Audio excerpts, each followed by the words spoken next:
अध्याय 6 भाग 2। क्या आप मन की बनावट को जानते हैं? हमारा मन एक अद्भुत यंत्र होता है जिसके चुंबकीय प्रभाव के द्वारा हम किसी भी लक्ष्य को प्राप्त कर सकते हैं। मेरे प्रिय बच्चों, नमस्कार। स्वागत है आपका इस मंच पर जिसके द्वारा अभी तक आप अपने सामान्य ज्ञान को एक नवीनीकरण प्रदान कर चुके हैं। बच्चों, क्या आपको यह पता है कि आपके मन में चुंबकीय तरंग होती है जिसके द्वारा ऊर्जा को प्राप्त किया जा सकता है? आपको एक अद्भुत ऊर्जा का पद्धति प्रभाव के हो रहा दर्शन है। कराते हैं।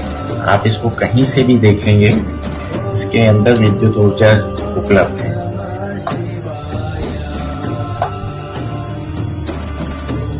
धातु या किसी भी बिजली के उससे कांटेक्ट में नहीं है और उसके इस पत्थर को देखकर आपके मन में कई प्रश्न उत्पन्न हो सकते हैं। कुछ वैज्ञानिक भी इस पर शोध कर रहे हैं और इसका उत्तर उनके पास भी उपलब्ध नहीं है कि इसमें यह करंट किस प्रकार कार्य कर रहा है। बच्चों, जिस प्रकार इस पत्थर के भीतर कुछ ऐसी रासायनिक प्रक्रिया उपलब्ध है जिससे यह विद्युत का प्रवाह प्रस्तुत कर रहा है, ठीक इसी प्रकार आपका मन भी विद्युतीय तरंगों को उत्पन्न करता है। जब आप पढ़ाई करते हैं तो मन की यही विद्युतीय ऊर्जा आपके मस्तिष्क को शक्ति प्रदान करती है। इस शक्ति के द्वारा आप अपने विषय लंबे समय तक याद कर पाते हैं। अब प्रत्येक विषय को आपने अपनी स्मृति में सुरक्षित तो कर लिया, परंतु उसे पुनः उपयोग करने के लिए भी विद्युत की आवश्यकता होती है। यह विद्युत मन अपने विशेष प्रभाव के द्वारा जागृत करता है, जिसके लिए इसके ढांचे की एक विशेष संरचना शिक्षा ग्रहण करते समय तैयार की जाती है।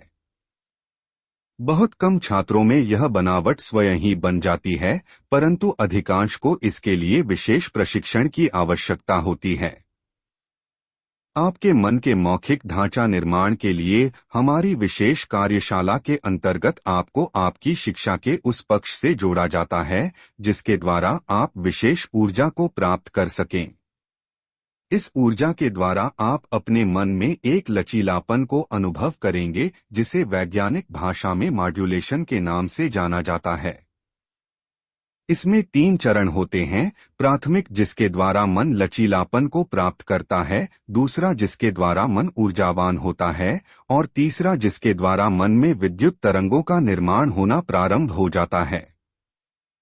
तीसरे चरण के उपरांत आपका मन जिस दिशा में सोचना प्रारंभ करता है उसकी प्राप्ति होनी प्रारंभ हो जाती है, और वह भी बहुत सरलता से। अपने अगले भाग में हम प्राथमिक चरण के विषय में चर्चा करेंगे। यदि आप हमारी कार्यशाला का लाभ उठाना चाहते हैं तो विवरण में दिए गए फॉर्म को भरें और अपना स्थान आरक्षित करें।